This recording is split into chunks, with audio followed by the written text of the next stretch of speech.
Hi guys, so for the last few weeks I've just been recording like a few little bits and pieces at our camera classes. We have workshops every Friday with Matthew where he just kind of takes us through the different kind of lighting equipment and all stuff to do with camera. So I just wanted to show you what the camera department has been doing to prepare for this film.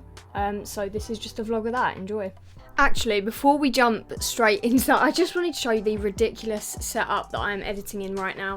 For anyone who is friends with me, they know that my dad is a massive Lego collector. So I'm pretty much sat in Lego land. Look, we've got, what is that, Hogwarts in the background there.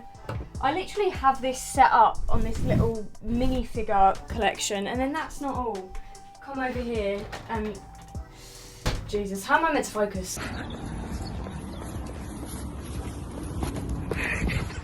So we're in camera class and we just learned about depth of field, so we're setting up some equipment, and I'm out of breath because I'm like, we need to take it all serious now, you know.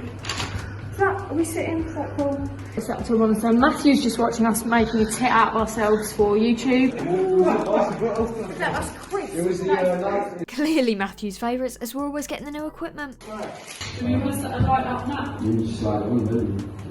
So at the moment we're just measuring like depth of field and the acceptable like range of focus. So this is the back focus, we've just done the front, and then the middle where it's like really sharply focused is like where it's optimum, where Phoebe sat down. So we now get really nice up close and personal, aren't we, Phoebe? And it's still not even really that close into her because we're using a 24mm at the moment.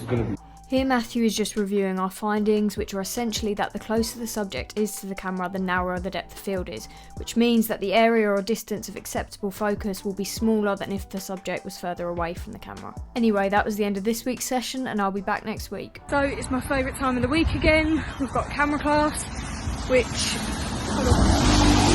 for my week, which is great because I don't get out of the house. Otherwise, I'm literally stuck indoors all week. So yeah, I think they're doing about like focus pulling today. I'm not really too sure, but I'll film some stuff in class. My camera quality is shocking, but as predicted, we were learning about the difference between a focus pull and a focus rack. A focus rack is to do with stationary objects or subjects where you may switch from focusing on something static in the foreground to then focusing on something in the background, whereas a focus pull tracks moving objects. Can you just drop the magazine for me, darling? Here Matthew is giving us a sequence to recreate that requires focus pulling and racking. Okay, looking at the magazine, drop the magazine, have a look at your watch, okay, put your arm down, then we come across, rack front, in you come, and then he approaches, the camera comes off because the cable's shit. No, rubbish. Okay. So with Max focus, then he lifts his arm with the chicken, we follow the chicken down, lift the head, spin round so. Yeah, and then you can shoot if you want. I mean, gotta be really pushing and stuff. To get your shots in focus, you need your actors to meet their marks. So here Matthew is showing us how to use tape to mark their first position, last position, and position at 2/3 of the total distance. This helps the first AC who is operating this device called a focus follow to get the correct timing on their focus rack or pull. It's a bit excessive. I just wanted to cut in here and say that I think that focus pulling is one of the most underrated skills in filmmaking, especially if you're not from like a film background or you don't know much to do with the process. But obviously I feel like we all very much take focusing for granted. We have our phones and you just tap on an object and it's going to follow and track that and keep it in focus, nice and sharp. But it's very difficult and there's a lot of planning and like mathematics that goes into keeping focus in films. You know, it's all manual, and without getting too complicated, the reason that it's difficult is because if actors don't meet their marks, say you're using like a really wide aperture like T2, which is where you get like a really soft background but the character's nice in focus, that means you have a really narrow depth of field, and if that actor comes even this far too close to the camera, maybe not even that much, they come too far forward, they're going to be completely blurry. So the person who is operating the focus follow, they have to be so on it, so precise in their measurements to make sure that it's all in focus, because if it's not, you can't use that shot and it's ruined. I think I just bashed that mic, but that was all I wanted to say. Now, normally you would calculate your depth of field using a tape measure or an application and then correlating that to the measurements on the lens. But because we're using slightly cheaper Samyang lenses, they aren't as accurate as more expensive glass, which means we figure it out using focus charts instead.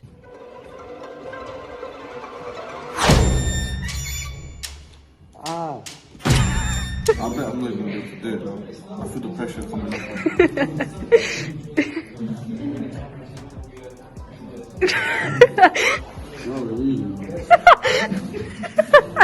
Now, what you saw there was definitely not blackmail to leave Matthew positive feedback on the module review via cupcakes. But anyway, I hope you enjoyed this vlog.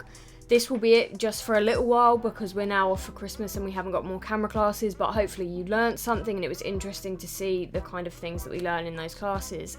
If you haven't already, please consider donating to our Indiegogo campaign. All of your support is so massively appreciated, and even though we have hit our goal of £4,000, the more that we can raise, the better we can just get, you know, better locations, better props, better actors. Hopefully we can even hire a drone pilot. So that would just be incredible. Please interact with these posts, like, share, whatever you want to do. I gotta say, we love our supporters to pieces. You guys are the best. Am I going to be forgiven for that really cringy joke? Are you guys going to take your likes back now? Look, what kind of content were you expecting when 50% of this room is made out of bricks? Anyway, let me know down below if you enjoyed this video and you want to see more of it. And apart from that, get out of here, go and enjoy your day.